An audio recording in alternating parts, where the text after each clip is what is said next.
blast of radioactive force will take radio waves.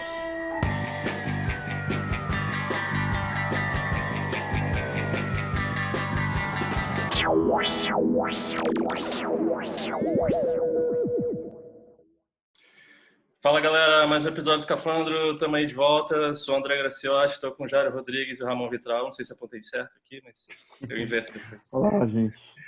E aí, beleza aí? Tudo certo aqui. E aí, tirando o mundo, tá tudo Tirando bem. o mundo, tirando esse Brasil, tá foda. Nossa, esses últimos dias foram pesadíssimos, né? Agora fudeu geral.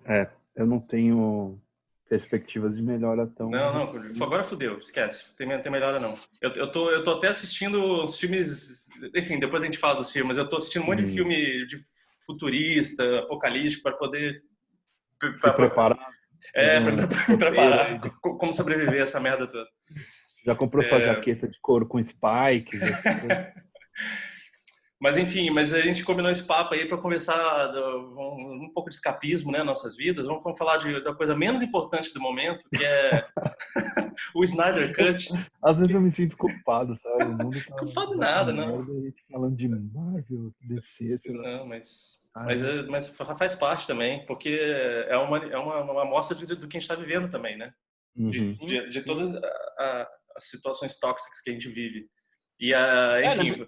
Não, mas vamos contextualizar, que anunciaram que vai ter o Snyder Cut lá do Liga da Justiça e como isso mostra, né, que a gente sempre, nos programas aqui, a gente sempre criticou a coisa do fã. O Ramon tem várias falas, assim, são icônicas já no Escafandro, que fã tem que morrer, que odeia fã. Não, você falou, tem nada mais nefasto do que um fã. Foi isso que você falou. Que repercutiu. Nossa, isso foi um clássico. É um clássico. E não, a gente sempre criticou as nossas conversas e agora me parece que, cara, vai ser um novo normal. Esse novo normal aí da cultura agora vai ser agradar fã. Porque aí vamos contextualizar a sua história, que o Zack Snyder, ele estava fazendo Liga da Justiça e aí ele teve que parar as gravações, né? Ou não sei se já tinha terminado, porque a filha dele morreu, ele se suicidou. E ele largou o filme e eles passaram o final do filme, eu acho que já estava na pós-produção ou já na edição, ou nos últimos dias de filmagem e tal, e chamaram o Joss Whedon para concluir as filmagens, tanto que teve aquela coisa infame lá da cena do bigode, né? Do bigode, do Superman falando então, que dá pra ver que o Joss Whedon, ele gravou cenas novas. Teve refilmagem dirigida pelo Joss Whedon e ele participou depois da montagem final do filme. Então ficou um filme totalmente esquizofrênico, que ficou claramente um filme meio que muito louco, e aí rolou esse movimento dos fãs, Release the Snyder Cut, que aí a hashtag ao longo dos anos, e agora a HBO Max anunciou que vai ter o Snyder Cut em ano que vem. O original é de que ano mesmo? Faz 4 anos, é isso? Não, 17. 3 anos. Então, para começar assim, eu já começar falando aqui. O filme já vinha de um histórico meio complexo, porque a previsão era de que ele fosse em 2 filmes, era um projeto do Snyder que ele fosse em 2 filmes. E acho que como o primeiro filme do Super-Homem não foi muito bem, os caras do estúdio começaram a cortar esse tipo de coisa e ele teve que fazer caber tudo em um filme só. Mas o primeiro, o Man of Steel, foi bem, sim. Foi bem de bilheteria. Mas o Batman Superman que não. Batman Superman que não. Não é isso, tô confundindo. Sim, exatamente esse filme que acho que desencadeou sei lá, em cortes de poder de decisão que o Snyder tinha dentro daquela estrutura ali, né? E eu particularmente não acredito que o que vem aí seja um Snyder Cut, porque já anunciaram que ele vai filmar coisa nova, vai ter mais produção de... Vai? Não, acho que... Vai filmar coisa nova? Puta que pariu. Então, ele vai receber uma puta grana pra fazer isso. 20 milhões, né? A gente tá bancando 20 milhões pra... Eu achei que ia ser só pra bancar a nova remontagem do filme. Vai filmar, sei lá, você vai chamar os atores pra filmar coisa nova, mas com certeza vai ter cenas novas, todas em CG. Sabe? Vai ter coisa... O que ele vai fazer hoje não é o filme que ele faria naquela época, de qualquer maneira. Então, para mim, não dá nem para te dizer que é um Snyder Cut. Mas também que se for, eu acho que nem, não É, sei mas se a não questão é o que importa. para mim... Então, mas aí é que tá todo mundo tão focado nisso. Tem duas questões aí, né? Que é o problema dos fãs, que é o que acho que a gente quer discutir hoje, mas tem uma outra questão que é o porquê da existência desse filme nesse momento, né? Eles anunciaram esse filme vai direto pro HBO Max, que é a plataforma de streaming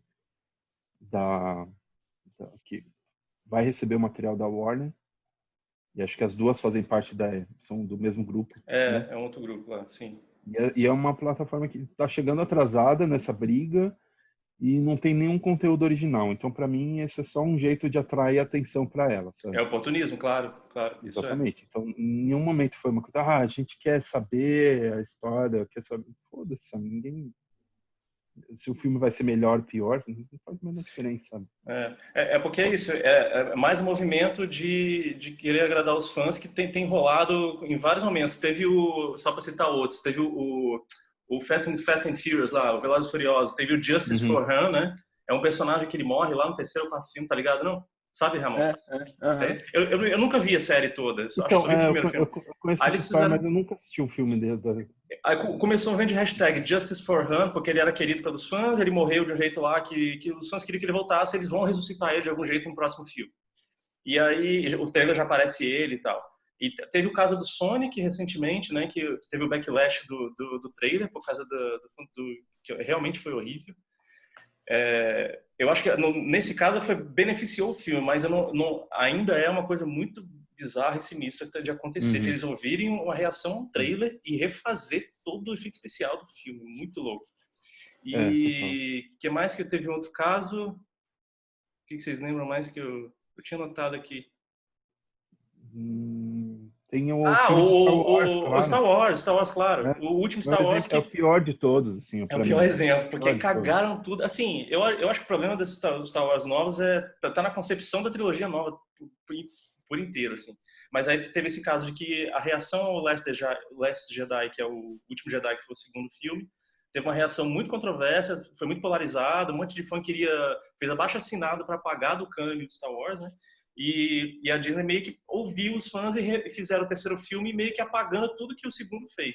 Eles pegaram todos saiu os aquela coisa tópicos completamente cagada. Pegaram todos os tópicos que eram controversos e geraram reações negativas e usaram esse filme para apagar. Não é nada daquilo. Exato. E aí você fica pensando, qual é o propósito de você ter um filme no cinema, uma história? Qual é o propósito de você contar essas histórias? Cara, eu penso assim, eu acho que o André começou muito bem falando, eu não sei se foi o André ou o Jari que começou jogando essa coisa de escapismo, né? E eu acho que escapismo é muito necessário, sabe? Eu acho que nos tempos que a gente está vivendo, é mais necessário do que nunca, assim. É importante, sabe? É saudável, eu acho que instiga reflexões, assim. É por isso que a gente assiste, não é só pela diversão, não é só pelo entretenimento, também, sabe? Eu acho que fomenta muita coisa. E eu não me vejo... eu evoluo a partir do acesso, do contato com ideias e mentes de outras pessoas, sabe? E, por exemplo, se eu tiver esse poder de determinar os rumos da história que eu tô vendo, eu acho que eu não vou para lugar nenhum, sabe? E eu acho que esse que é o ponto, assim, que o malefício maior dessa aceitação desses estúdios em permitir em dar voz, em responder e aceitar e acatar as demandas desses fãs, eles estão fazendo isso, assim. Eu acho que é um passo atrás imenso, sabe? É fácil, é aquele negócio que a gente já tinha comentado, né? Que é um debate antigo nosso aqui, que você, se você só tem acesso a uma coisa, você não vai a lugar nenhum, né? Aquela metáfora que eu usei uma vez no McDonald's, que tipo, você só come McDonald's, você não vai conseguir, você não vai experimentar outras coisas, você não vai experimentar outros sabores, sabe? E a impressão que eu fico, cara, é que assim, e dialoga muito, é muito reflexo do mundo esses estúdios estarem dando voz para essas pessoas, porque essas pessoas que estão pedindo, esses fãs radicais que estão pedindo e conseguindo, na força do grito, que a vontade deles sejam feitas, cara, esses caras são comentaristas de portal de internet, sabe? É o cara que tá lá no UOL reclamando, xingando celebridade, na Globo Exatamente. também. Não, e ele... Não, conclui. Não, fica à vontade, eu acho que Não, eu vou além.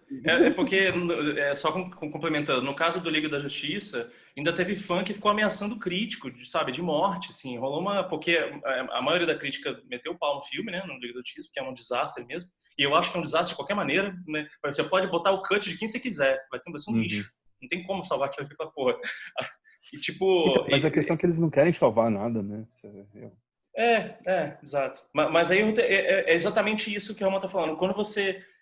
É uma coisa tóxica. É o que em inglês tem esse termo fandom, né? Que não tem tradução muito em português. Que fandom não é fanatismo, é tipo seguidores, né?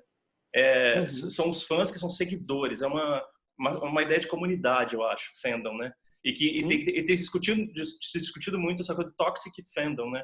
Que é o fandom, esses fãs tóxicos, que eles pressionam tanto em termos de uma coisa que eles querem, faz abaixo-assinado e xinga todo mundo, ameaça a gente.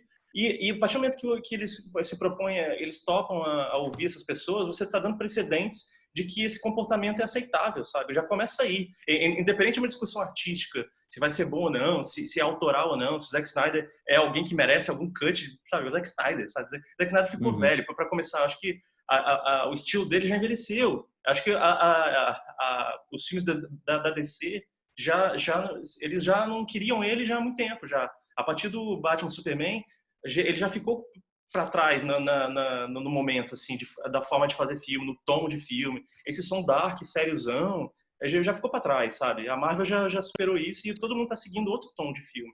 Então já começa aí. Eu não acho que ele seja um autor que mereça um cut de alguma coisa. Mas além disso, independente disso, mesmo se fosse alguém foda, sabe?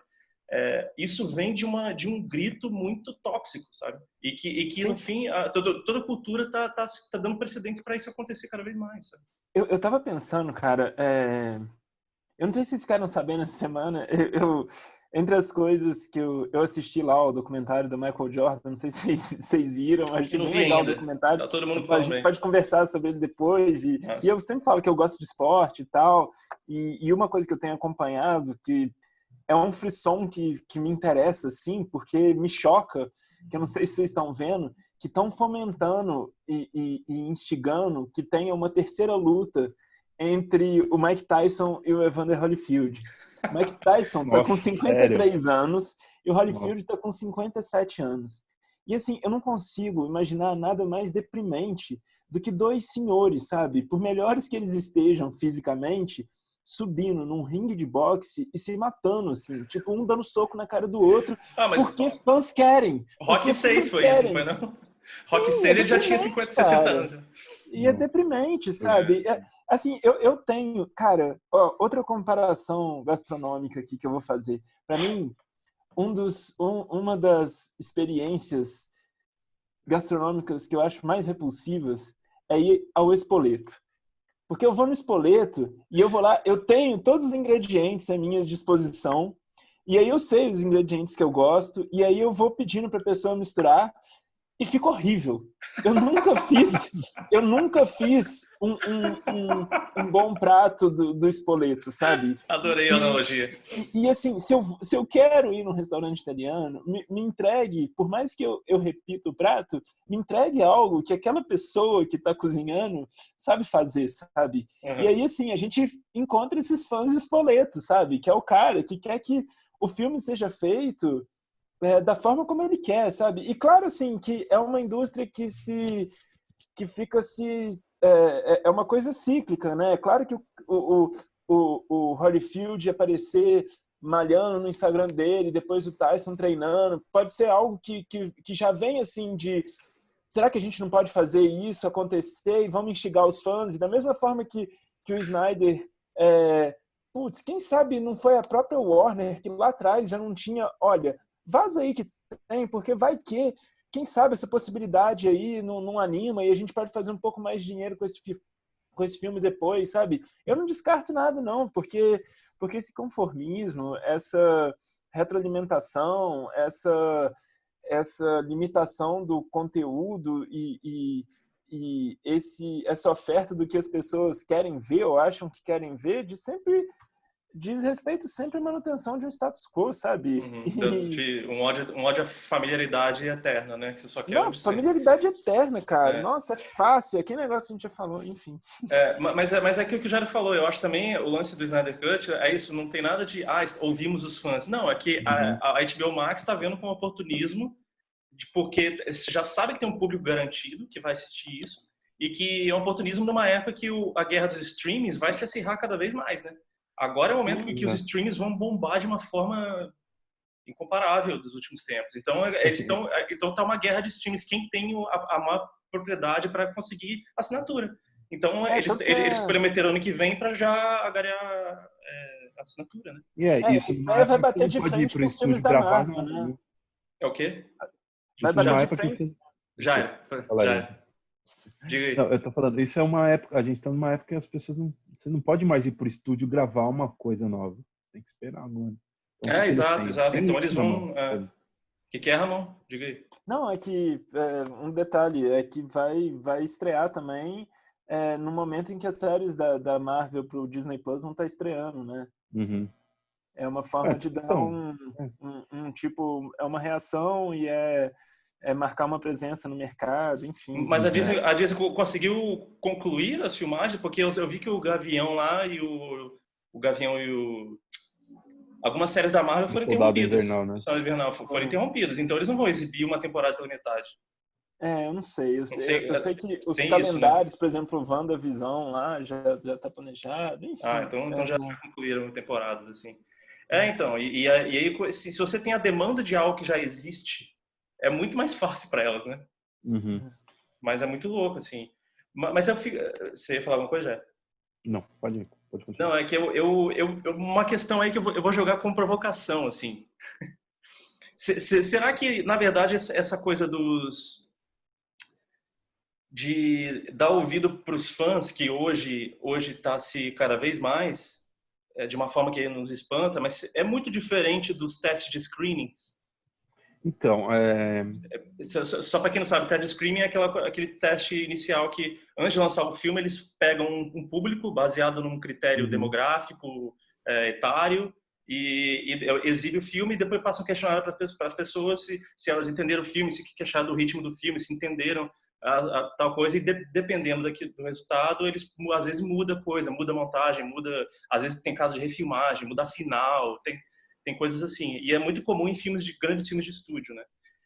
Isso eles fazem já há muito tempo, né? Esse tipo de muito tempo. Elas criam o filme. O filme, às vezes, muda totalmente de acordo com o que acham, o que o público que foi assistir essas sessões de testes responde, né? Então, será que é muito diferente disso? Então, vou falar de outra indústria, que é de videogames, que faz muito isso. Eles fazem muito isso. Tipo, você testa muito um jogo com várias pessoas, com vários públicos, até você finalizar ele de um jeito que sei lá, o estúdio que está produzindo quer que ele fique, né? E acho que me parece que o que há de saudável nesse tipo de processo é você ouvir o que as pessoas estão te dando de retorno e tirar daquilo o que vai fazer bem para o seu projeto. E adaptar, porque às vezes a pessoa fala, sei lá, eu queria que isso aqui fosse amarelo, mas não é a questão, é a cor, a questão é uma percepção subjetiva que ela teve dessa questão em si. E o que está acontecendo, por exemplo, no filme, no Star Wars, é você pegar o descontentamento dessas pessoas e levar ele assim a sério e falar, não, eles reclamaram disso, então vamos mudar isso, eles reclamaram disso, vamos mudar aquilo. Não entender que o descontentamento era algo que vai além disso. As pessoas que estão fazendo essas reclamações, nem elas se dão conta, assim, mas eu acho que Star Wars, especificamente, era uma coisa que o segundo filme lá do Rian Johnson, ele mudou toda a percepção que as pessoas tinham de como funcionava aquele universo, de coisas que já estavam plantadas ali desde o começo. Isso incomodou, né? E assim, às vezes é isso, às vezes não é você não é porque, sei lá, a Rey é filha, não é filha de ninguém, foda-se, sabe? Tinha outras maneiras de você responder isso. Eles resolveram responder da maneira mais covarde de todas, eu acho, sabe? Mas Menos... o curioso é que com o fracasso do terceiro filme, eu tô vendo um movimento de voltar agora da galera elogiando o Último Jedi, sabe? De valorizar o Último Jedi agora. Eu acho, gente, para, o negócio tá errado desde o começo, eu acho. Eu acho que essa trilogia foi cagada de mitologia, personagem, tudo cagado. Não E aí tem... tem tem um lance, né, no estudo que, assim, nenhuma dessas decisões foi do diretor, sabe? Foi só do diretor.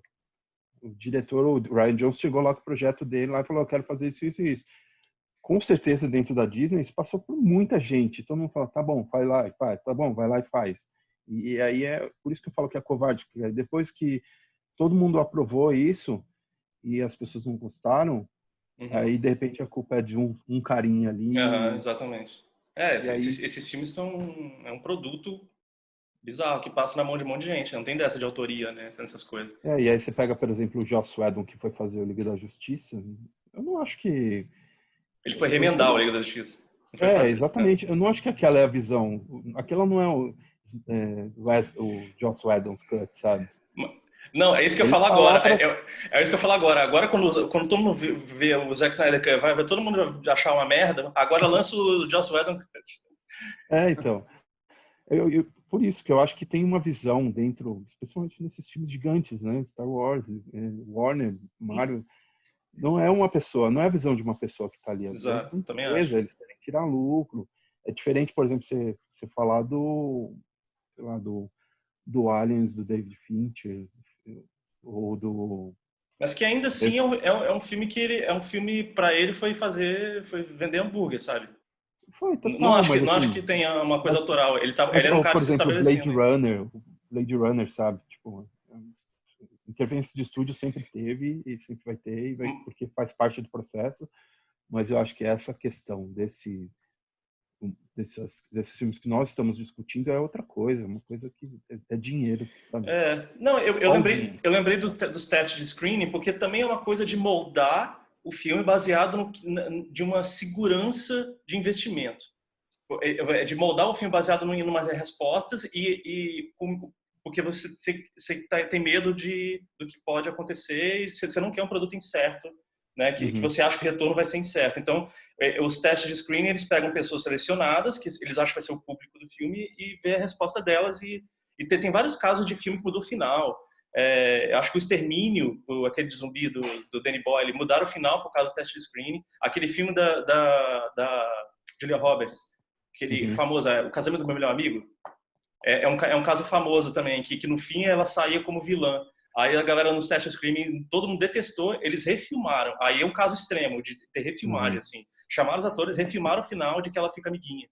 Porque a Julia Roberts era estrela na época, então pegou mal, as pessoas se incomodaram. Tinha que ser as pessoas se incomodaram. Então não deixa de ser uma coisa de você ajustar a uma demanda do momento, do público. Eu sei que eu fico pensando agora que o modo de consumir filme mudou, que agora você consegue prever um pouco mais, ou você opera num campo de segurança um pouco mais palpável, considerando o streaming, sabe?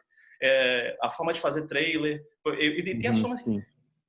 Os algoritmos. Olha o Netflix. O Netflix é um teste screening ambulante, sabe? É um negócio que o tempo todo ele está medindo o quanto aquilo agrada e jogando as coisas que já agradam. É uma solução genial no fim, porque eles não precisam fazer teste de nada. Eles operam sempre na base da segurança, né?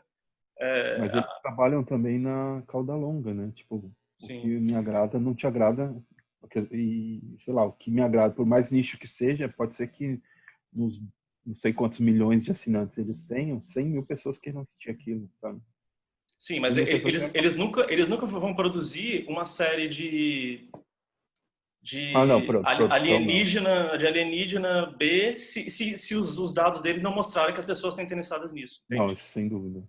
Assim como o lance do Stranger Things, os algoritmos mostraram que as pessoas estão interessadas, vão lá e eles produzem algo que seja tematicamente semelhante. Então, no fundo, a cultura sempre teve isso, de você adequar o seu produto ao que o mercado espera que tenha um retorno. e às vezes decepciona, porque as coisas demoram, né? Tem o tempo de pré-produção, produção e lançamento, às vezes já mudou da demanda, a percepção das pessoas já mudou e tal. Eu só acho uma merda que a gente tá numa época que parece que tudo vai se guiando para ser isso, assim. Diga lá. Não, eu acho que essa adequação às demandas que você fala, pelo menos em termos de Hollywood, grandes produções e cinema de pop, igual a gente costuma tratar aqui, claro que a gente está falando de um contexto novo, assim, dessa nova realidade, na qual a voz dos fãs se faz cada vez mais presente, ou que as pessoas conseguem meio que determinar o rumo das coisas. Mas eu acho importante lembrar que sempre foi assim, né? Não tem uma novidade aí. Então, assim, trabalhar com restrição, fazer... todos esses autores, todos esses grandes diretores que fizeram cinema que a gente chama de cinema autoral em Hollywood, eles tiveram que, de alguma forma, responder a uma demanda comercial, sabe? Responder a uma decisão econômica de um cara que tinha grana, sabe? Em algum grau. Às vezes não Em alterou o algum produto, grau. mas ele teve que responder. Teve que responder, sabe? E assim, tem os casos de exceção, sabe? O cara que conseguiu fazer do jeito que ele queria fazer, mas mesmo assim, a gente está falando de todo mundo em algum grau teve que responder isso. Trabalhar com restrição, eu acho que assim é muito importante para toda e qualquer forma de arte, sabe? E assim, a questão é que cinema e videogame, igual o Jair falou, são formas de arte que envolvem muito dinheiro e aí envolvem muitas pessoas e aí as restrições são maiores, sabe? Então assim, você tem uma fortuna para poder gastar para produzir isso aqui, mas a sua restrição você vai ter que responder a várias pessoas e isso vai determinar o rumo da obra que você vai construir. E assim, tiveram grandes diretores, que hoje a gente chama de autores, que souberam fazer o uso desse sistema a favor deles. Agora, eu acho que o que a gente está vendo é, por exemplo... É que essa restrição está vindo dos gritos da internet, né? Isso é que é perigoso. E não só, sabe? E o que esses caras estão fazendo, assim? Que caras? J.J. Abrams, Ryan Johnson, sabe?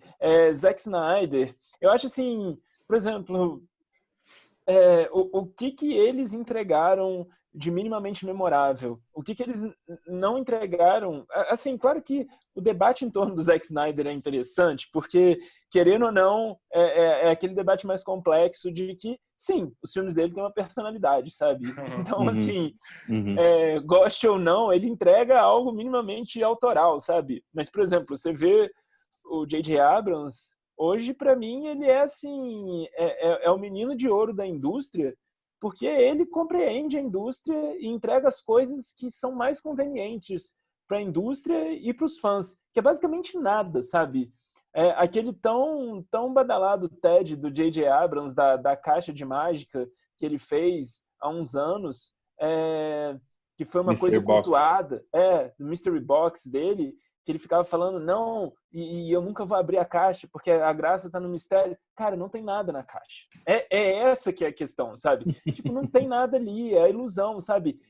Esse escape que não entrega nada pra gente, sabe? Desse escape, eu passo, assim, e eu repito, assim, eu acho que escape é importante.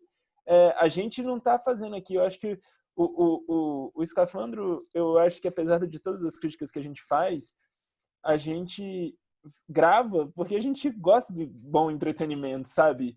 Não é porque a gente acha que entretenimento é errado. Eu só acho que a forma como ele está sendo administrado, conduzido em termos de grande escala do cinema moderno é questionável, assim. E eu lamento o que pode acontecer, o que está por vir. Enfim, mas você tem algum exemplo nos quadrinhos, você conhece, que é similar a isso, que ouviu a voz de retorno do público e acabaram alterando uma coisa bizarra depois? Cara, o caso mais clássico, que é assim, puta, que merda, tem a história do segundo Batman, né? Do segundo Robin, que no começo dos anos 90 a DC fez uma campanha que tinha um número de telefone que era se você queria ou não matar o Robin, sabe? E Caralho. aí todo mundo quis matar o Robin, e aí o Coringa matou o Robin. Mas assim, hoje os quadrinhos que me interessam, produções autorais, elas Conseguem ser íntegros. são artistas, mas assim, por exemplo, mesmo essas produções, e aí é um bom exemplo, o autor, se ele vai publicar por uma editora, ele vai ter alguma restrição, que é basicamente, cara, você tem que responder a um editor, sabe? Claro que assim, se você é um autor consagrado e consegue que a sua obra chegue lá sem passar por ninguém, uau! Imagino que tenham casos assim, sabe? Que seja uma obra que chegue pura, assim, da mesa do autor até a livraria, assim, não passa por nenhuma inclusão de nenhuma vírgula, mas acho improvável que casos assim existam, sabe?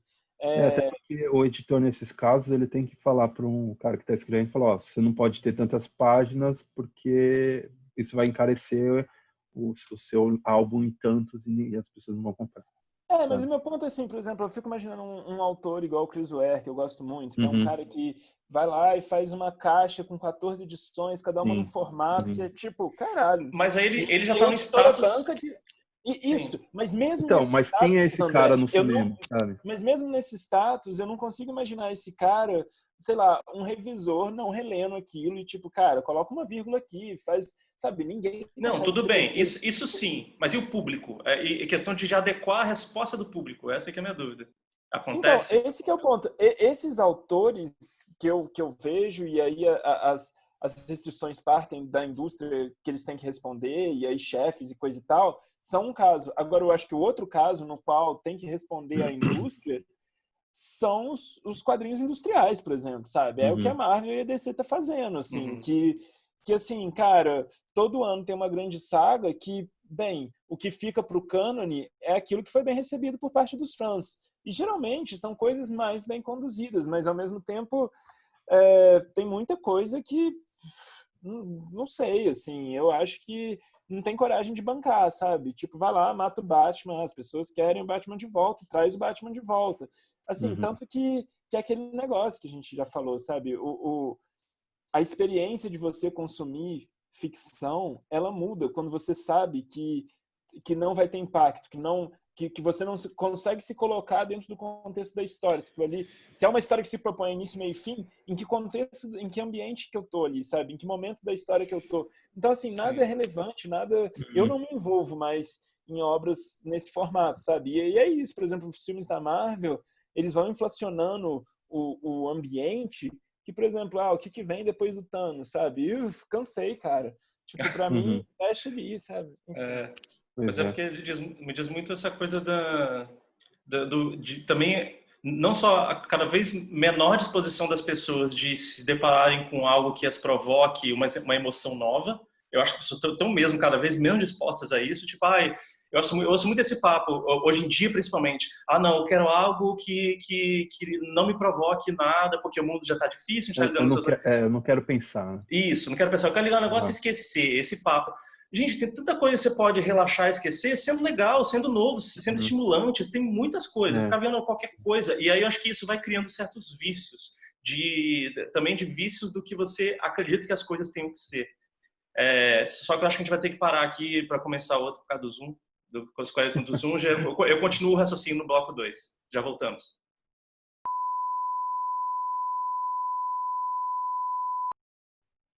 Continuando aí, segundo bloco. O bloco forçado, né? Bloco forçado. Forçado. Não, eu estava falando dessa coisa de que as pessoas também acabam se viciando nas formas de consumir e como elas acham que as coisas têm que ser. Eu estava pensando nisso quando o Jairo citou o exemplo de games.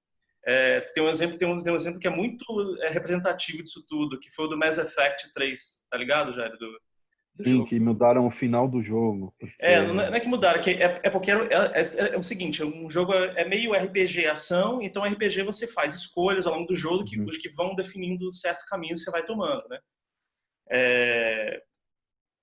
O jogo vai tomando rumos baseado nas escolhas que você faz, é o que define RPG também, de você ir progredindo e tal.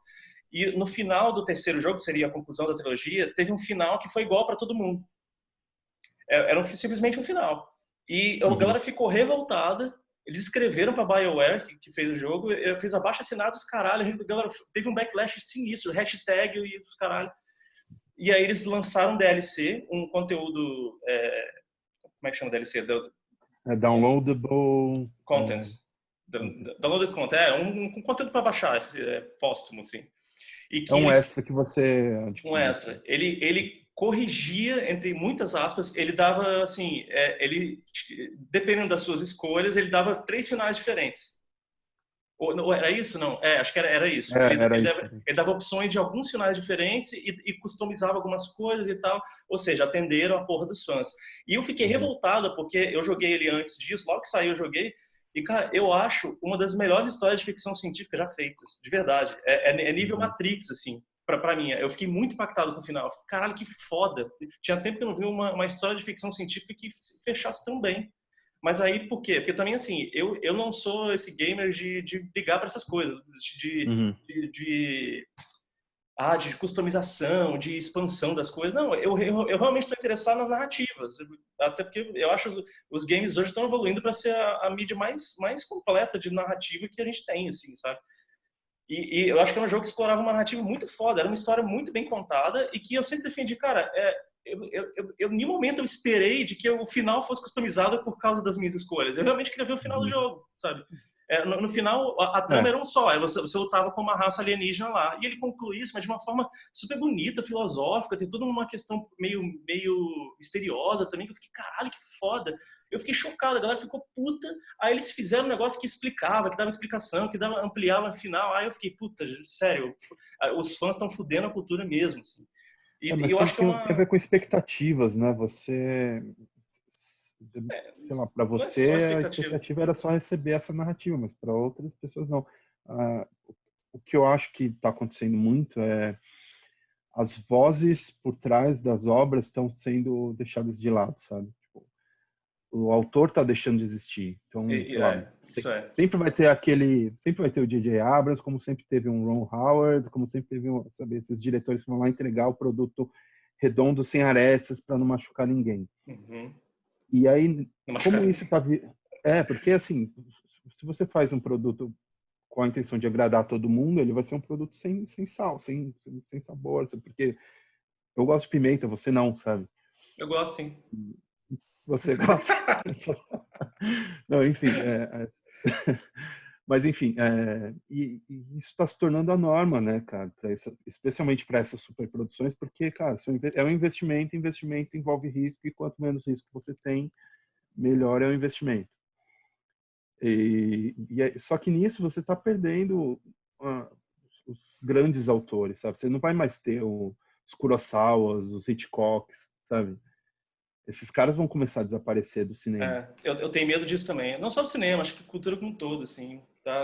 Talvez não, porque, assim, eu não acredito que esses caras vão deixar de existir. Eu acho que eles vão deixar de existir nesses filmes com ultra orçamento, sabe? Mas vai ser uma resistência. Vai ser vozes de resistência. Tá, pode ser. Sabe? Então, aí eu lembrei você estava falando dos screening tests, de como os filmes são adaptados para o gosto dos fãs e tal. E eu não sei se vocês sabem essa história do Harvey Weinstein com Bong Joon-ho, do Snowpiercer. Que, assim, ele era produtor do Snowpiercer e ele ficava picotando o filme. Não, tem que ter mais Chris Evans, tem que ter mais ação. E todo o screening test que tinha, o filme piorava de nota e ele cortava mais e fazia ao ponto assim que o Bong Joon-ho ele conseguiu, por questão contratual, exibir a versão dele. E aí o pessoal curtiu muito. E aí começou a rolar em bastidores essa treta entre os dois, e a Tilda e o... Como é que é o ator? Esqueci o nome do ator que faz o... John Hurt. John Hurt, isso. Eles começaram a tomar partido e aí o Harvey... ele passou esse filme para o braço independente lá. E lançou a versão do Bong Joon-ho, que é uma versão muito... Assim, é um filme de ação, mas é um filme com um pensamento, sabe? Existe um discurso por trás, uma filosofia, uma questão de discussão ali que já cria camadas no filme, né? que essas camadas iam se perder. Né? É muito curioso e de fato o filme não tem uma cara tão comercial. Não tem, mas... Apesar de ter atores famosos, é de ação, mas você vê, talvez na edição, ele é um filme 2 horas e meia, ele é longo, ele tem momentos mais calmos, então, que demoram. Mas isso é porque ele é um filme de autor, ele tem aresta. Exato, e é um ator que bateu o pé. E o que o Harvey Weinstein fez, ele boicotou o filme, na verdade, porque é isso que ele passou por um braço independente, assim, tá bom, o filme vai ser seu, mas eu não vou fazer essa divulgação do filme. Tanto que ele não teve divulgação promocional. Não passou em cinema. Ele era um filme que tinha escala para passar em cinema de shopping, sabe? Mas ele não passou. Foi direto para DVD. Nesse assunto especificamente, nesse episódio específico, é uma questão mais de ego, eu acho. De indústria. Sim. É o tipo de coisa que sempre aconteceu. Qualquer cineasta vai estar submetido a isso, assim, de lidar com esse tipo de coisa. Eu acho que claro. A questão fica mais problemática quando você ouve a voz da internet. É isso que eu acho que é o pior, sabe? Que então, mas ouvir hashtag, sim. Aí que tá. Essa coisa começou a ganhar proporções que agora eu não sei como vai ser daqui para frente. Não sei se isso tem algum retorno. Não sei também, porque a gente está dando aval a esse tipo de coisa, sabe? A gente está consumindo. Você acha que quantas pessoas não vão assinar o Cinemax? O Cinemax lá, o HBO Max para ver esse filme, eles vão lá, tá vendo? Deu certo, vamos procurar qual a próxima hashtag que o povo tá pedindo. Vamos bancar, sabe? E isso vai endossando isso. O Star Wars foi o pior exemplo possível, assim. A sorte foi que deu errado. A sorte nossa foi que deu muito errado. Então a Disney acho que vai chegar, putz, deu merda, vamos repensar essa porra. Mas assim, antes de passar a bola, só uma coisa para não perder. Você falou de uma coisa autoral. Eu tenho medo também, sabe que mesmo os estúdios mais independentes, não é nem independente, né? Estúdios de baixo orçamento, tipo a Blumhouse. A Blumhouse, que é produtora de filmes de terror, do Get Out, não, Get Out é a 24, né? O Homem Invisível é Blumhouse, teve, qual mais que teve famoso aí? O Purge, a série do Purge. Da série do Purge. Eles são conhecidos por spoiler, todos os trailers deles têm spoiler. Nossa, muito cara, spoiler, muito spoiler. O Homem Invisível é uma vergonha em trailer, porque eles mostram tudo do filme. É engraçado, porque... Eu vi uma entrevista com um cara... É isso que eu ia falar. Eu acho que eu ouvi um podcast eu passei com o House falando disso. Exato, o próprio Blumhouse. Ele falando que ele tem... eu não posso garantir, porque são filmes baratos, ao mesmo tempo é o outro lado da história, né? São filmes baratos, que tem pouco dinheiro, então ele tem medo de não garantir o retorno. E ele faz o trailer no formato para garantir público. É muito bizarro, assim. O engraçado é que eles... Não, falando porque eu lembrei disso. Porque é uma produtora que é legal, porque eles confiam em diretores autorais. Olha que doideira. Mas na hora de promover o filme, eles vão pela lógica da indústria tóxica, sabe? É complexo isso, porque se eu tivesse assistido o trailer do Homem Invisível antes de ver o filme, eu não teria ido ver. Mas você é exceção, né? Você já sabia, você tem amigos que viram o filme, você já leu sobre, você já estava sabendo que ia ser um filme legal. Então é diferente. As pessoas que... Baseado no trailer, eu jamais teria ido assistir aquele filme. Eu iria. Entrega o contrário de tudo que eu queria ver. Eu iria de qualquer jeito, porque eu amo o Upgrade, Elizabeth Moss, eu tinha tudo para ser foda. Não, mas é um filmão, Mas enfim, é muito doido isso, assim, na hora da produção eles operam confiando nos autores, na lógica do autor, mas na hora de promover eles vão na lógica do estúdio, na lógica da indústria. Isso que é uma contradição, sabe? Que o produto final é o que a pessoa que concebeu ele queria. Mas aí é um passo de, se alguma coisa der errado e tiver fã pedindo coisa, eu não sei se eles também vão dar ouvido, sabe? Eu não confio neles. A A24... Você confia em quem? Eu não confio em ninguém, cara. Nem vocês. Mas a A24, que também só faz filme de terror de baixo orçamento menor, eu confio mais nesse sentido, que eles são mais... Eles têm uma pegada e os trailers são mais... Eles vendem o filme mais na visão dos autores, sabe? Eu acho que eles têm uma pegada mais legal nesse sentido. Nesse caso, por exemplo, o Corra, eu quis assistir por causa do trailer.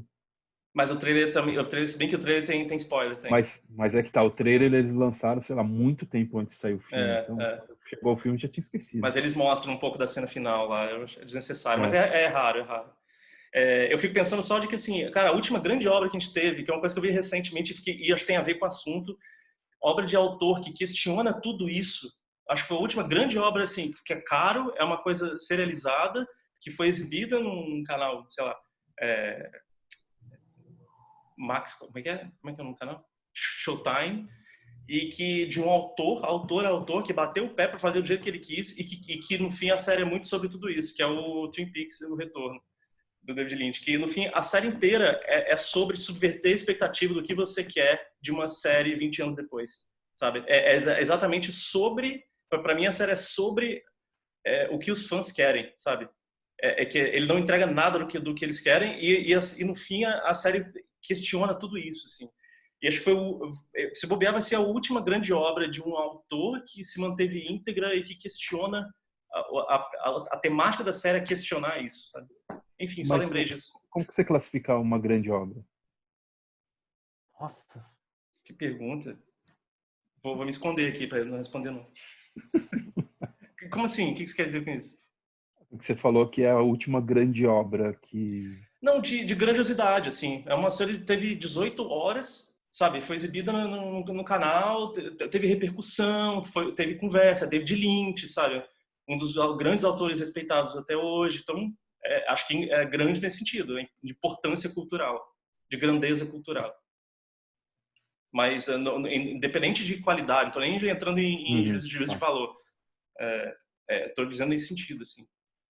Eu não consigo imaginar alguém mais bancando uma coisa tão autoral, porque é isso, metade, 70% da série você não sabe o que está acontecendo, você fica perdido. E no final ele amarra tudo isso num meta-comentário, sabe? É porque a série é sobre tudo isso aí que você está sentindo, sabe? Que você esperava e toma isso aqui. É uma trollagem do David Lynch com a expectativa dos fãs. É isso, a Mas série que é filme isso. dele não é uma trollagem, cara? Não, mas no fim é genial, sabe? Porque é totalmente frustrante e ao mesmo tempo genial, assim. Eu fico pensando só se alguém vai ter dinheiro para fazer uma coisa dessa. Se alguém vai estar Agora disposto fiquei a até com vontade bancar, de assistir a série, eu não tava antes. assista. Não, é foda. Eu acho tem sua importância aí. Mas enfim, é muito louco. Ramon, quer acrescentar alguma coisa? No bloco 2 você não falou. Não falei. Não, Bom, mas eu acho que é isso aí, a conversa mesmo. fica o nosso apelo, morte aos fãs, é isso? Morte ao fã espoleto. Não, fã espoleta, ótimo, ótimo. Fã espoleto, muito Porque bom. eu me considero fã de muita coisa. Acho que o problema não é o fã, Não, sem dúvida. não é O o problema não é fã. ser fã.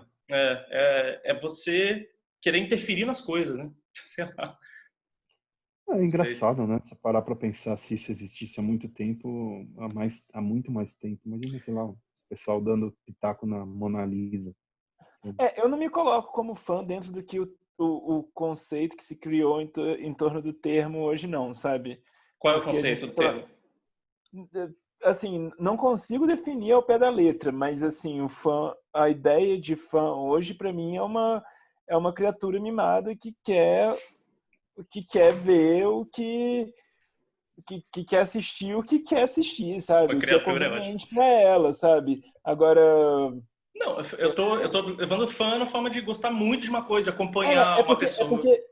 não, eu acho que a gente vive, porque existe uma cultura de fã que é isso que a gente está conversando, né? Que é tóxica, assim, e eu não me vejo como fã mais dessa forma, porque talvez eu já tenha sido fã, mas não me coloco como fã da forma como algumas pessoas se colocam, sabe? Tipo, de quererem que aquilo que elas gostam, daquilo que elas apreciam, seja entregue para elas, sabe? Uhum. Eu acho que uma parte interessante dessa discussão é esse nosso interesse pelo desconforto, sabe? É isso que eu acho que você estava falando também, André. Tipo, quando a gente recebe muita coisa que é confortável e que é palatável e que é fácil, não sei, cara, eu quero cada vez menos isso, sabe? Tipo, eu quero coisas que me instiguem, que me incomodem, porque isso é importante, né? Mas ao mesmo tempo, a gente também quer a familiaridade em algum grau, sabe? Não tem problema, eu Sim, acho. sim, não tem A gente, problema. a gente E é assiste, isso a gente consome muita coisa que é uma repetição do que a gente gosta. Música é um sim, exemplo, sabe? e escapismo é importante, sabe? E conforto é importante. Só que quando você só opta por isso, e eu acho que esse é o problema, assim, tá se criando uma cadeia de produção que gira em torno do conveniente, sabe? Do que é fácil das respostas do público. Isso eu não quero não, sabe? É problemático, problemático. Também não sei o que vai ser de nós. Eu lembro uma curiosidade desse assunto, é que me lembra o meu projeto de pós-graduação, que foi quando eu estudei mais cinema, assim, que era sobre o Rebobine, por favor, do Michel Gondry. Uhum. Eu fazia uma associação de como aquele filme ele dita o futuro do cinema. Uhum. Justamente porque da apropriação, as pessoas se apropriam do cinema para fazer o próprio filme, né? Uhum. Da coisa do suecar. Olha que ironia. Engraçado, realmente. Aí eu faço até um paralelo com o Cinema Paradiso. Vocês lembram do Cinema Paradiso? Sim. E que tem aquele lance de que tem a censura, que ele tira a cena de beijo do final dos filmes, né? E tem uma cena no filme que, no final, né, que ele exibe só as cenas que ele cortou, só os beijos. E eu não sei se é nessa cena que o cinema pega fogo. Só que ele exibe lá de fora do cinema. Você lembra disso? Ele projeta na rua. E ele projeta na rua e o cinema ele pega fogo. Ou seja, é uma heresia, sabe? Tem a coisa, ele se apropria do filme para fazer um outro filme e ele exibe fora do cinema. Achei de simbolismo legal, assim. E é uma grande ironia eu pensar que tempos depois eu estava certo.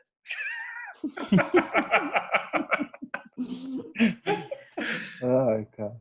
Mas você é tá muito feliz louco. que você tá certo ou você Não, tá feliz? eu queria estar errado. Fala sério, aquilo ali eu escrevi chorando. Mas é isso aí. Bom, vamos falar então de dicas aí. O que vocês têm para indicar? O que vocês têm assistido para encerrar? O que vocês Não gostaram? quer você começar? Começa você, Ramon, começa aí. Pensar, porque eu vi tanta coisa, tem que se pensar. Assim, coisas que eu parei pra assistir, prestar atenção. Eu vi a série do Netflix toda do Michael Jordan. Você gostou, né? Tá todo mundo gostando, quero ver.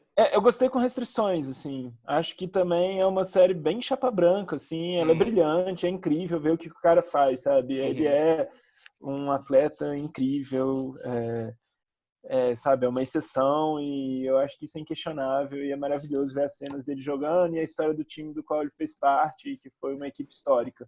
Mas é uma série chapa branca, sabe? Eu acho que é uma série que... Pra endeusar ele, né? Calma aí, vamos ver isso, sabe? Mesmo ela tentando se colocar como crítica e mostrando alguns momentos como mais questionáveis da figura, como a falta de posicionamento político dele, eu acho que ela dá os motivos para sempre dá a justificativa para ele ter agido da forma como ele agiu, sabe? E ela é meio esquisita, assim. Eu acho que ele é um jogador incrível, genial e exceção, sabe? Uma criatura que foge aos padrões, mas que tem algo, assim, de início de ideia de jogadores estrelas, assim. Uma coisa meio Neymar, sabe? Que culmina hoje no Neymar, assim. Eu vi muita gente falando isso. Enfim, essa foi uma. E eu vi... The Outsider, da HBO, baseado no livro do Stephen King. Eu quero falar com você, eu tô assistindo. Assim, eu acabei, eu tenho algumas restrições, mas eu gostei da série, eu achei ela bem legal, assim, eu gosto, uma coisa que eu acho que é meio comum nas obras do Stephen King, né, que é colocar a figura cética na posição de questionar a própria... O conflito fé contra a ciência, sempre tem. Mas é muito bem feito. Os atores são ótimos. Bom. E eu tava vendo que o produtor executivo é o Dennis Lehane, né? Que é aquele escritor policial que foi o cara que escreveu o Sobre Meninos e Lobos. Pode ver. E ele é o produtor executivo da série e tal. E a série, putz, é bem legal. Eu acho que eu vou terminar hoje. Faltam 2 episódios. Tem algumas ligeiras restrições, mas a gente pode conversar numa próxima. Depois. Eu acho que foi mais isso, assim. Já. Bom, eu não tenho assistido muita coisa ultimamente, mas teve um filme que eu vi, eu estava há um tempão querendo assistir, que é o Violent Voyager, que é uma animação japonesa de 2018 que eu vi que estava rolando nos festivais em 2019. Eu fiquei, putz, preciso muito assistir. Eu tinha visto o trailer no YouTube e chamou muita atenção, porque é uma animação de terror feita com recorte de papel. Caralho. É tipo aquelas animações, não sei se você falou do Michel Gondry. Michel Gondry no Instagram dele, ele faz uns... Ele é genial, cara. Então, Ele faz pega animação aquilo de ali, mas recorte, de é colagem. aquilo ali, mas num nível de elaboração bizarramente alto. Assim. E é um cara só que faz também, é um diretor que chama o Gisha, se não me engano. É o segundo filme dele nesse estilo. Assim. Uhum. Ele levou 3 anos para fazer. E é uma animação de terror que já não é feita em papel, assim, então são elementos que você já não espera, assim, são bem fora do que você espera de qualquer tipo de obra nesse estilo, assim, né? E a história são 2 meninos que vão visitar um amigo que tá meio... Acho que ele mora no outro lado de uma montanha, eles pegam um atalho e passam por um parque de diversões que eles não conheciam, que é esse tal de Violence Voyager. E eles entram no parque e daí pra frente o negócio é uma espiral de loucura e terror e termina um pesadelo de papel. Assim. E como é que é o nome, de novo? É Violence Voyager. E, É bem foda. você baixou, é torrent. Tá nos torrents. A única coisa ruim, assim, é que os torrents têm o áudio em inglês.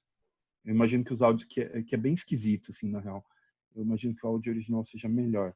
Uhum. Assim, não é perfeito, assim, tem questões, assim, não é um filme fantástico, mas é tão fora da caixa, assim, ele que precisa assistir. Ele é um body horror com crianças, sabe? Caralho, Grotesco. Bem bizarro, assim. quero ver. Eu assistia, ele é ao contrário do que a gente está falando, assim, do filme sem arestas. Ele é um monte de arestas, sabe? Vale muito assistir. E eu comecei a ver o Snowpiercer, a série. Tá gostando? Então, eu sou muito, sei lá, cético com relação a essas séries derivadas, né? Tipo, Westworld, achei que pra mim foi um fiasco desde a primeira temporada. Essas Pô, é mesmo? Eu acho a primeira boa do Westworld. Não, ela não é ruim, mas eu acho que, sei lá, se perderam. Se Ah, bom, perderam e foram, isso. assim, as coisas ruins da primeira temporada eles foram arrastando para as outras e aumentando, sabe? É uma boa definição essa. E aí, cara, sei lá, não vejo pra quê. E o Snowpiercer está um pouco nessa... Só tem 2 episódios também, então 12. não dá pra avaliar. 2. Até Por agora enquanto só tem 2? É. É nóis mesmo. Achei que tinha E, mais. assim, fica difícil saber o porquê dela existir, por enquanto, sabe? Porque já tem o filme, sabe? Por que você vai fazer a série? Se não for só para ganhar mais dinheiro, sabe? Pegar isso aí e espremer. Por enquanto tá nesse dilema para mim. O que é engraçado também eu falar de que eu não gosto dessas séries derivativas, porque uma das séries que eu mais gosto de todos os tempos é Fargo, que é uma adaptação do filme, sabe? Pois é, mordendo a própria Então, língua aí. pois é. Não, por isso que eu dou uma chance também, sabe? Não, eu acho que pode ser. Eu acho que super dá uma série ali. O negócio é ter ideia nova. Não ficar só... Então, o que não pode é ficar reciclando. Então, mas é exatamente isso, porque por enquanto não tá me mostrando nada que eu vi já uns não tenha textos... recebido no filme, sabe? Uhum. Eu vi uns textos que não tá agradando muito, não, por enquanto. Mas assim, vou dar mais uma chance, vou continuar assistindo. Assisti o Mr. Robot, primeira temporada, já matei, tá? É boa, incrível. a primeira é boa. Incrível. É. Comecei a segunda. Estamos seguindo aí. Entendi. Eu tô vendo o Outsider também, que o Ramon deu a dica, eu li, fui ler, pô, Stephen King, vamos lá. Você falou que gostou com ressalvas, né? Eu não tô gostando com ressalvas, que algumas coisas eu gosto. Eu acho é um fenômeno que eu queria, depois a gente faz um episódio só sobre isso. É um fenômeno que está acontecendo nos nossos tempos. Tem certas histórias que são de filme B e estão tendo dinheiro de filme A. E eu acho que, Cara, sabe, eu acho que aquele é o Poço, é isso. Aquele Poço, aquele filme Poço do Netflix, você que tá vendo aí, que gostou, que alimentou esse filme, que tá, pra deixar esse hype que é um filme que há 20 anos atrás seria um VHS feio na prateleira da locadora que ninguém ia ver, não sei quem gosta de filme de terror B, sabe? É igual o Cubo foi, sabe? Ele pode até virar cult, mas é um filme B, sabe? Eu vejo essa coisa, tanto dinheiro, um monte de ator bom, fazendo uma historinha B, cara, tem alguma coisa errada no mundo, sabe? Pra eu variar. não acho isso errado, cara. Eu tô numa fase Eu acho. desses filmes de terror que que não deveria ter muito orçamento, mas tem, assim, tipo A Cor que Caiu do Espaço. Não tem dinheiro aquele filme. Não tem. Mas É só muito bem tem feito. mais dinheiro do que ele teria se fosse alguns anos atrás. Não sei. Mas ele é bem em essência. O Outside, eu acho que ele tenta ser muito sério. Ele tenta ser um True Detective, sabe? Ele tenta ser uma coisa super sisuda, a dark, aquela filmagem perfeita, com as mais bonitas, para contar a história de meio... Porra, será que precisa disso tudo, sabe? É só uma questão. Eu tô pensando ainda, eu vou terminar hoje e a gente conversa depois, Ramon. Mas é legal, tem muita coisa legal e os atores são ótimos, né? É só tô foda fazendo. Muito bom. Eu assisti o Death Note, né, que eu falei pra vocês. Eu vi a série anime de 2006, eu vi o filme japonês adaptado de 2006 e eu vi o filme do Netflix de 2017. E tudo essa proposta aí. tudo em uma semana. Eu revi assim, cara, vou mergulhar Death Note. A série é incrível, muito bom. A série é muito boa mesmo. Eu só vi a série, bom. então... Ela desanda na segunda metade, quando começam outros personagens, outras tramas, mas no final acho que puxa de volta e termina muito bem. Eu pensei, é o que Dexter deveria ter sido. É muito parecido com Dexter, a série Dexter, né? A premissa toda é muito parecida. Cara, era só Dexter copiar um monte de coisa dali, sabe? Não, Dexter pra mim é a série que pior termina da história da TV, eu acho. É uma coisa vergonhosa o que fizeram com ele. Isso, tem 4 temporadas fodas e depois é só desastre. Até terminar na coisa mais patética que eu já vi. Mas enfim, eu lembrei muito disso e eu acho que aquilo que eu falei, eu acho que os filmes não souberam adaptar. Não é nem questão de ser adaptação cultural. Acho que o filme japonês é ruim também, não curti. Eles fazem tudo igualzinhos, os atores são bem parecidos com o do anime, sabe? Mas, putz, eles não souberam traduzir o que faz um anime bom, sabe? Como o anime constrói a tensão, porque é uma série tensa. É no nível que desde Breaking Bad que eu assisti algo que era nesse nível, sabe? A cada episódio tem um twist que caralho, você não consegue parar de ver, porque tudo piora. Ele tá sempre um passo à frente da polícia, um passo à frente. Ele vai virando um monstro megalomaníaco, ele quer dominar o mundo e ele vai conseguir. Você fica, caralho, esse cara é muito foda. E eu acho que nenhum dos dois filmes conseguem traduzir isso, sabe? Eles não entendem o valor o que faz a animação e que eu conversei com vocês antes. Eu acho que o que faz a animação ser tão boa linguagem, né? é a linguagem de animação, da coisa do pensamento expositivo, de que aparece ele tá em uma situação que ele não sabe o que resolver. O episódio inteiro é ele pensando o que fazer. Não acontece nada, mas acontece muito na cabeça dele. E, cara, você não tem como traduzir isso para filme, sabe? Você não vai fazer um filme de 2 horas que você fica ouvindo o cara falando o tempo inteiro. Não vai. E aí eles não souberam criar situações novas. Por isso que eu valorizo o americano, todo meteu pau, que não tem nada a ver, tudo diferente. Cara, que bom que eles tentaram algo diferente, assim. Eles mudaram tudo, americanos. Fizeram romance adolescente. O El é aquele ator do Atlanta. Mas, cara, é isso aí. Eu tenho que fazer isso mesmo. Pega o conceito principal e joga uma história nova. Porque aí sim e tenta utilizar. Só que com um monte de ideia ruim. Não rolou. Que a gente estava falando no começo do episódio, que é correr riscos, né? Isso. Eles correram risco. Correndo. Pode não ter dado certo, mas correram. Só que aí, parece uma série de TV. No final é muito, muito, muito ruim. Aí eles não souberam também traduzir a essência da história. Aí pioraram, porque que é a essência de um cara que começa a se achar Deus, sabe? Não tem isso no filme e o que fizeram é uma tragédia. Mas, enfim. E eu acabei de rever os 2 Terminadores do Futuro. O 1 e o 2. Eu assisti o último. Aí você falou Dark Fate, né? Dark Fate. Eu não sei por que, me deu vontade de ver. Eu acho que me deu uma vibe. Cara, vou rever esse Terminador do Futuro. Aí vi o 1 e o 2. Eu assisti o Dark Fate agora. Porque é a continuação. E a gente faz um episódio sobre isso. Tá. Eu assisti a cara do Ramon. Você viu também, né, Ramon? O Dark Fate? Vi, é horrível. Não, eles erraram todos, né? Depois do terceiro, depois do segundo, né, no caso. Porque eu revi esses 2 primeiros, que é o James Cameron, e eu me dei conta de uma coisa, cara, é muito foda que o 1 é um slasher de monstro e o 2 é um slasher de alienígena. Porque o 2 ele já é uma forma que se transforma, é quase uma invasão de corpos, aquele filme. E tem aquela briga entre os dois que não tem grito, né? Que é muito bom, assim, que eles se desmantelando, a sequência de cara estática, assim. Isso dele se transformar, de mudar a forma, é muito filme de alienígena, assim. E é muito foda como ele conseguiu usar 2 gêneros no mesmo conceito de filme, assim. O do 2 é realmente muito, muito impecável. Até hoje as sequências são ótimas, se sustenta muito bem, assim. Aí eu fiquei pensando, será que eu continuo assistindo 3, 4, 5? Porque é uma tragédia, né? Não, os outros são. Mas eu vou ver o Dark Fate, então. Vou ver hoje. Assiste. Só pra falar mal.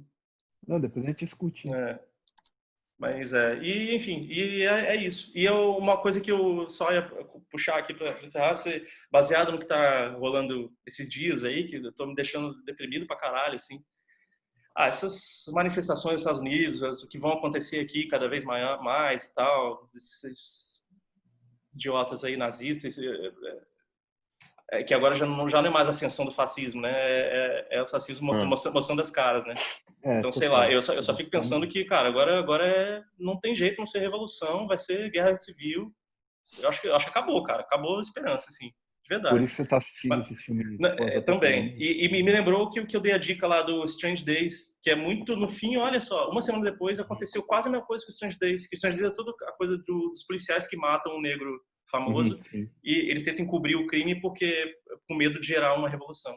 E é exatamente o que rolou agora nos Estados Unidos, assim. Então, caralho, então quem não viu esse filme, assista, que é muito bom. E é Estranhos Prazeres, né, em português. Estranhos Prazeres. Além de ser um grande filme de ação. Lewis, esse filme, não tem? Juliette Lewis, tem o Ralph Fiennes e a Angela Bassett. Filmaço. E, putz, foda como acabou previndo o que rolou agora nos Estados Unidos, assim. Então, sei lá, acho que é bom a gente também ver filmes que tentam retratar esse momento, assim. Sim. Tá bom, vou assistir de novo.